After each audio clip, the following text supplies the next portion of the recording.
ஆண்டவராகிய இயேசு கிறிஸ்துவின் நாமத்தில் காலை வாழ்த்துக்கள். இன்றைய மன்னா, நான் அவளை ஆசீர்வதித்து அவளாலே உனக்கு ஒரு குமாரனையும் தருவேன். அவள் ஜாதிகளுக்கு தாயாகவும் அவளாலே ஜாதிகளின் ராஜாக்கள் உண்டாகவும் அவளை ஆசீர்வதிப்பேன் என்றார். ஆதியாகமம் 17:16. பாருங்கள், இங்கே சாராளின் ஆசீர்வாதத்தை குறித்து சொல்லப்படுது. சாராளை ஆண்டவர் ஆசீர்வதிக்கிறார்.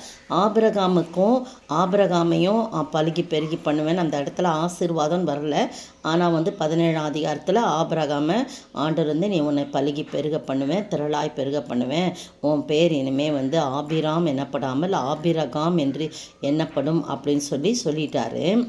அப்போ பார்த்திங்கன்னா இந்த இடத்துல அப்படிலாம் சொல்லிட்டு அதே அதிகாரத்திலேயே 15ஆம் அதிகாரத்தில் பின்னும் தேவன் ஆபிரகாமை நோக்கி உன் மனைவி சாராயை இனி சாராய் என்று அழையாதிருப்பாயாக, சாராள் என்பது அவளுக்கு பேராயிருக்கும் அப்படின்னு சொல்லி ஆண்டவர் அவளை ஆசீர்வதித்து அவங்களால உனக்கு ஒரு குமாரனை தருவேன், அவள் ஜாதிகளுக்கு தாயாகவும் அவளாலே ஜாதிகளின் ராஜாக்கள் உண்டாக அவளை ஆசீர்வதிப்பேன்னு சொல்கிறேன்.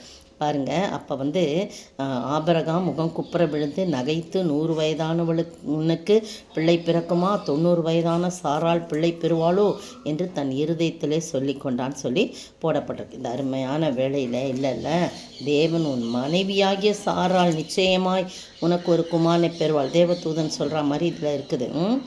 பெறுவாள், அவனுக்கு ஈசாக்கு என்று பெயரிடுவாயாக அப்படின்னு சொல்லி அந்த இடத்துல சொல்லப்படுறது. பாருங்கள், இந்த சாராள் ஆசீர்வதிக்கப்படுறதுக்கு என்ன காரணம்?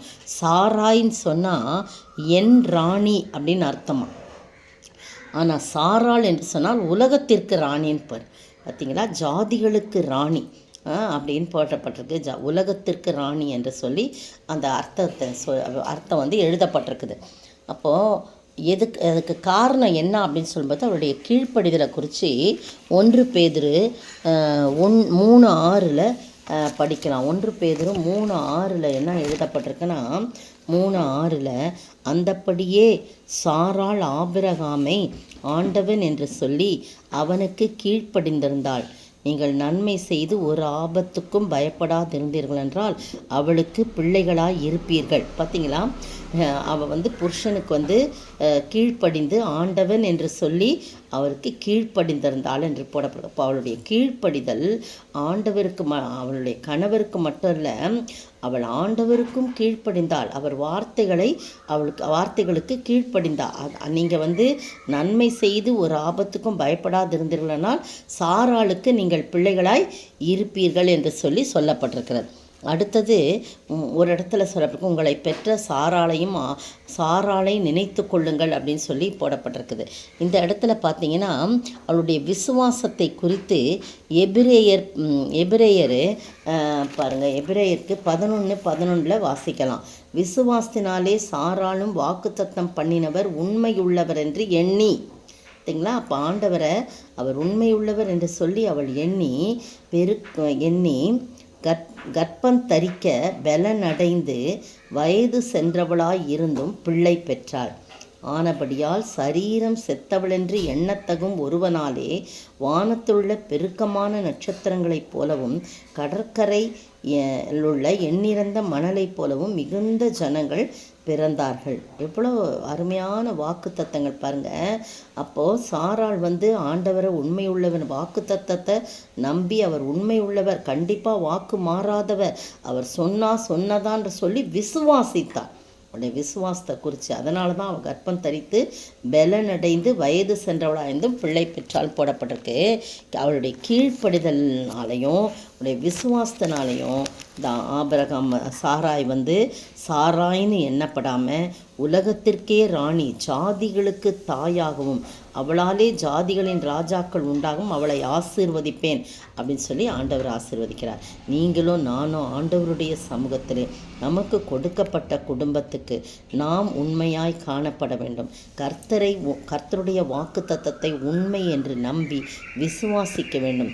சாராய் எப்படி அவள் கணவருக்கு கீழ்ப்படிந்தாலோ அதுபோல் நாம் ஆண்டவருக்கும் கீழ்ப்படிந்து காணப்படும் போது போது கண்டிப்பாய் நாம் உலகத்திற்கு வெளிச்சமாகவும் இந்த நிறைய பேர் ஜாதிகளுக்கு தாயாகவும் ராஜாக்கள் வந்து அவள் அந்த ஜாதிகளிலே ராஜாக்கள் உண்டாகவும் அவளை ஆசீர்வதிப்பேன்னு சொன்ன ஆண்டவர் நமக்கும் அப்படிப்பட்ட ஒரு ஆசீர்வாதத்தை கொடுக்க, உலகத்துக்கு வெளிச்சமாக இருக்க, உலகத்துக்கு ராணியாயால் உலகத்துக்கு நாம் வெளிச்சமாக இருக்க ஆண்டவர் தாமே கிருபை செய்வாராக.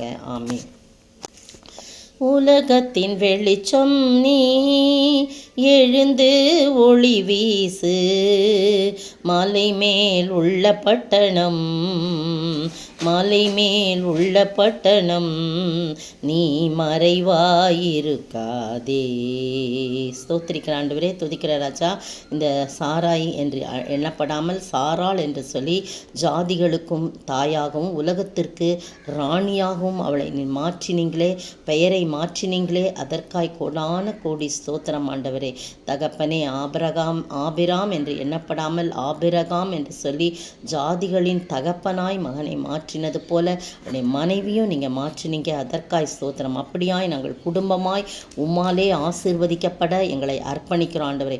ஒவ்வொரு நாளும் உம்மாலே நாங்கள் ஆசீர்வதிக்கப்பட விசுவாசிக்கவும், உமக்கு கீழ்ப்படிந்து நடக்கவும், உம்முடைய வார்த்தைகள் உண்மையுள்ளவை என்பதை நம்பி வாழவும் நீர் கிருபை செய்ய வேண்டும் என்று கர்த்தரும் மீட்பரும் ராஜாவுமாகிய இயேசு கிறிஸ்துவின் விலையேற பெற்ற நாமத்தில் ஜெபிக்கிறேன் பிதாவே, ஆமீன். நேற்றைய பதில், ஆபேலின் இரத்தம் முதல் பலிபீடத்துக்கும் தேவாலயத்துக்கும் நடுவே கொலையுண்ட சகரியாவின் இரத்தம் வரைக்கும் உலக தோற்றம் முதற்கொண்டு சிந்தப்பட்ட சகல தீர்க்கதரிசிகளுடைய இரத்த பழியும் நிச்சயமாகவே இந்த சந்ததியானிடத்துக்கும் அது கேட்கப்படும். லூக்கா 11:50-51. இன்றைய கேள்வி, யாருக்கு விரோதமாக என்ன சொன்னால் அது அவனுக்கு மன்னிக்கப்படும்? யாருக்கு விரோதமாக என்ன சொல்லுகிறவனுக்கோ அது மன்னிக்கப்படுவதில்லை. யாருக்கு விரோதமாக என்ன சொன்னால் அது அவனுக்கு மன்னிக்கப்படும், யாருக்கு விரோதமாய் என்ன சொல்லுகிறவனுக்கோ அது மன்னிக்கப்படுவதில்லை.